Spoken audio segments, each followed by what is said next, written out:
Mr. President and members of the media, it is a great pleasure and privilege to welcome back President Obama and the First Lady in India. Mr. President, we are honored that you accepted our invitation to be the chief guest of our Republic Day. And I know how busy you are. It is special because on this day, we celebrate the values shared by the world's two largest democracies. We are also the first United States President to visit India twice in office. It reflects the transformation in our relationship. It shows your deep personal commitment to this partnership. It tells us that our two nations are prepared to step forward firmly to accept the responsibility of this global partnership for our two countries and for shaping the character of this century. The promise and potential of this relationship has never been in doubt. This is a natural global partnership. It has become even more relevant in the digital age. It is needed even more in our world for far-reaching changing and widespread turmoil. The success of this partnership is important for our progress and for advancing peace, stability, and prosperity around the world. From the turn of this century, we have begun transforming our relationship. But we have to convert a good start into lasting progress. This requires translating our vision into sustained action and concrete achievements. Mr. President, in the last few months, I see new excitement and confidence in this relationship. I see renewed energy in our engagement. Thank you for your leadership and for setting the tone last September when I visited White House. The civil nuclear agreement was the centerpiece of our transformed relationship, which demonstrated new trust. It also created a new economic opportunities and expanded our option for clean energy. In the course of the past 4 months, we have worked with a sense of purpose to move it forward. I am pleased that 6 years after we signed our bilateral agreement, we are moving towards commercial cooperation. Consistent with our law, our international legal obligations, and technical and commercial viability.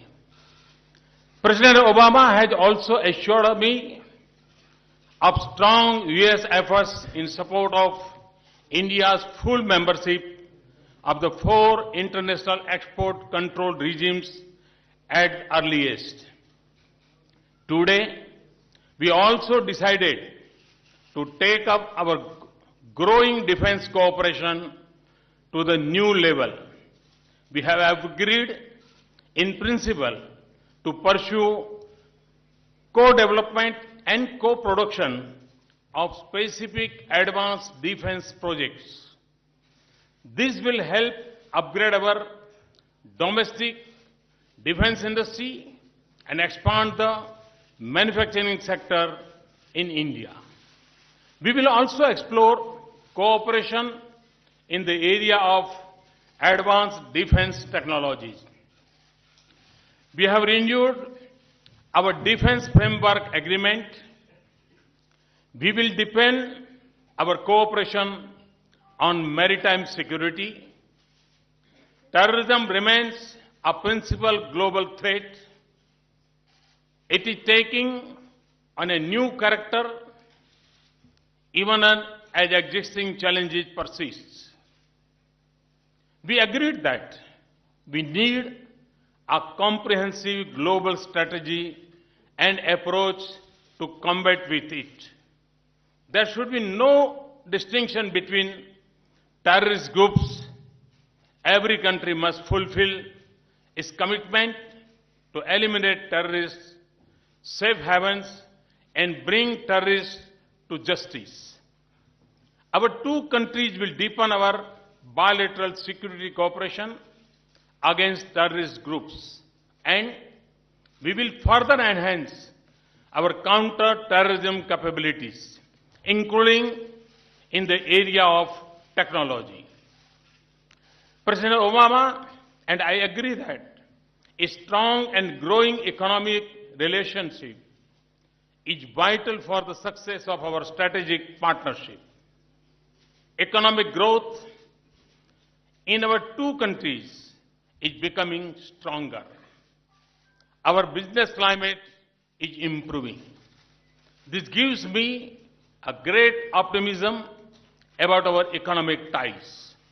In addition, we have established a number of effective bilateral mechanisms to identify opportunities and also help our business, trade and investment more. We will also resume our dialogue on bilateral investment treaty.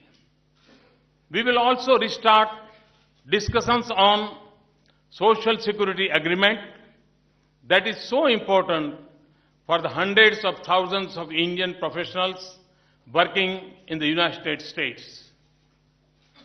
For President Obama and me, clean and renewable energy is a personal and national priority. We discuss our ambitions, national efforts, and goals to increase the use of clean and renewable energy. We also agreed to further enhance our excellent and innovative partnership in this area. I asked him to lead international efforts in making renewable energy more accessible and affordable to the world. President and I express hope for a successful Paris Conference on climate change this year. We will continue to deepen our collaboration in science and technology, innovation, agriculture, health, education, and skills. These are central to the future of our two countries and also give us an opportunity to help others around the world. Indeed, our strategic partnership will only be complete if we assume our responsibility to work together to promote development and connectivity in our vast region. President Obama and I agreed to pursue this goal with sense of priority. President and I had an excellent discussion on global and regional issues.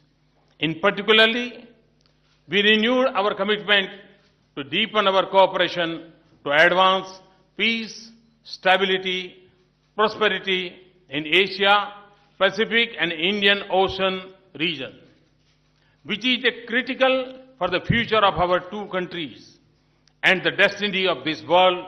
We will also work closely to help Afghanistan through its transition. Our relationship stands at a new level today. we have outlined a broad vision for our friendship and cooperation that reflects the opportunities and challenges of this century. As Lord Buddha said, noble friends and companions are the whole of the holy life. We have decided to give this critical partnership a new thrust and sustained attention. For this, we have agreed that India and United States must regular summits at greater frequency. And we also established hotlines between myself and Barack and our national security advisors. At the beginning of this year, we start a new journey. Let me welcome you once again, Mr. President. It is a great pleasure to have you with us. Thank you very much. Thanks a lot.